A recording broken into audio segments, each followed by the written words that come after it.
2003 में गवर्नमेंट ने एक एथेनॉल ब्लेंडिंग प्रोग्राम लॉन्च करा। टारगेट था सिंपल, पेट्रोल के साथ 5% एथेनॉल मिक्स करना, और इसे हम E5 पेट्रोल भी कहते हैं। शुरुआत में ये सिर्फ 9 स्टेट्स में इंट्रोड्यूस हुआ, लेकिन धीरे धीरे ऑल ओवर इंडिया फैल गया। लेकिन 2014 तक गवर्नमेंट सिर्फ 1.53% ब्लेंडिंग तक ही अचीव कर पाई। इस वजह से 2018 में एक नई नेशनल पॉलिसी ऑन बायोफ्यूल्स आई, जिसके अंदर 2030 तक 20% एथेनॉल ब्लेंडिंग का टारगेट सेट हुआ। फिर 2021 में इसे रिवाइज करके नया गोल रखा गया। 2022 तक 10% एथेनॉल ब्लेंडिंग अचीव करनी है और 20% की जल्द से जल्दी कोशिश करनी है, और जो कि अब हम 2025 के अंदर E20 भी अचीव कर चुके हैं 5 साल पहले ही। और सरकार इसे लेके बहुत खुश है और कहती है कि इससे काफ़ी सारे फायदे होंगे, जैसे कि फार्मर्स की इनकम बढ़ जाएगी, देश का फॉरेक्स रिजर्व बचेगा और 30 से 40% तक कार्बन एमिशंस कम होंगे। बढ़िया लगता है ना सुनने में, लेकिन असली कहानी अब शुरू होती है। इंडिया में एथेनॉल मेनली 2 चीज़ों से बनता है, शुगर केन और कॉर्न, और ये एक फर्मेंटेशन नाम के प्रोसेस से गुजरता है अपनी असली फॉर्म एथेनॉल के लिए, और इस सब का implementation ministry of petroleum handle करती है। अब इन नंबरों पे ध्यान दो।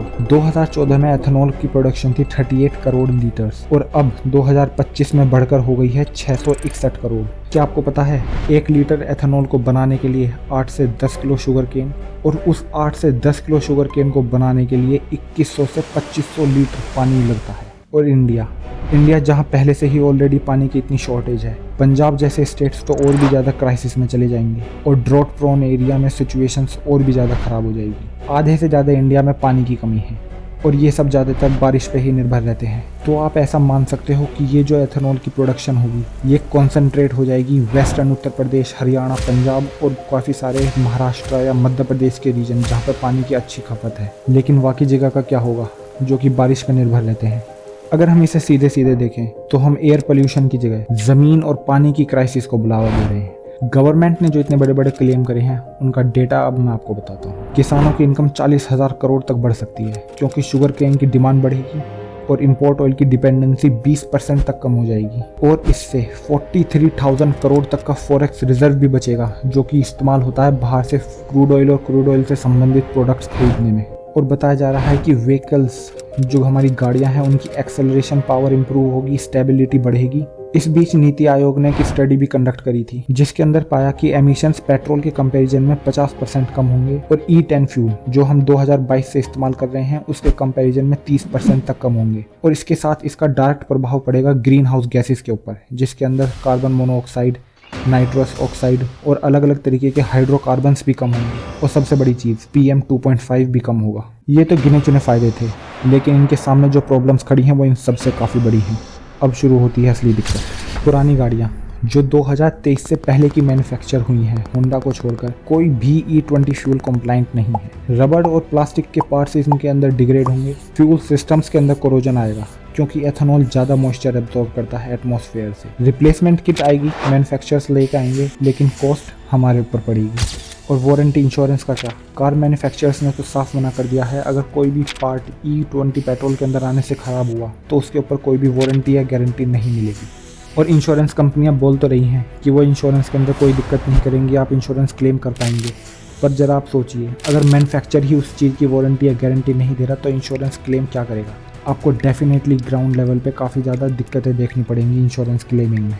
गवर्नमेंट तो ये भी कहती है कि इसके अंदर कोई भी माइलेज में इतना फ़र्क नहीं आएगा, थोड़ा बहुत आएगा तो कोई दिक्कत नहीं। लेकिन बाहर जो स्टडी कंडक्ट करी गई है, उनके अंदर साफ साफ दिखाया गया है कि माइलेज ड्रॉप 30 से 40% तक आ सकता है। लेकिन बाहर इस चीज़ का फ़ायदा ये मिल जाता है कि उनकी इथेनॉल E20 पेट्रोल की प्राइसेस कम हो जाती हैं, लेकिन इंडिया में वो भी नहीं है। हमें सेम रेट पे वो इथेनॉल पेट्रोल मिलेगा और माइलेज भी कम मिलेगी, मतलब डबल घाटा। अब जरा ये भी देख लेते हैं इंटरनेशनल लेवल पे क्या चल रहा है इस मामले में। यूरोप में 44 कंट्रियां हैं, लेकिन सिर्फ 19 ही E10 पेट्रोल यूज़ करती हैं। E20 तो अभी बहुत रेयर है इन कंट्रीज़ के अंदर, और वर्ल्ड में majority of the countries E10 तक ही लिमिटेड हैं। बहुत कम कंट्रीज़ ही आपको ऐसे मिलेंगी जो E20 या E20 से ऊपर भी गए हैं, जैसे कि एक ब्राज़ील। इसका भी एग्जाम्पल मैं आपको ढंग से बताता हूँ। ब्राज़ील के अंदर E27 पेट्रोल यूज़ होता है, और ब्राज़ील ने E27 का ट्रांजिशन कोई 2, 4 या 6 या 10 साल में नहीं अचीव करा, उसको पूरे 50 साल लगे हैं। ब्राज़ील ने 1975 के अंदर एथेनॉल ब्लेंडिंग प्रोग्राम शुरू करा था, और इसे फिर उन्होंने अगले 50 साल के अंदर धीरे धीरे बढ़ाया।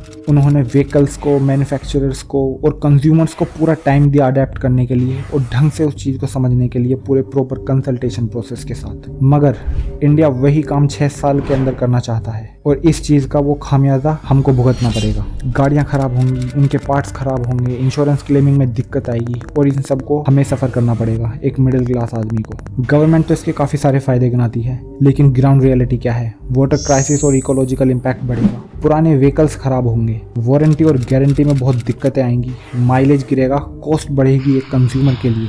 और ये सब किस वजह से? जो काम 50 साल का है उसे बस हम 6-7 साल के अंदर जो दौड़ लगा के करेंगे, ये सब उसकी वजह से होगा। अब ये फ़ायदे का सौदा है या नुकसान का, ये आप बताओ। कमेंट बॉक्स आपके लिए बिल्कुल खुला है, आप ज़रूर लिख के बताओ। अगर ये आपको वीडियो अच्छी लगी हो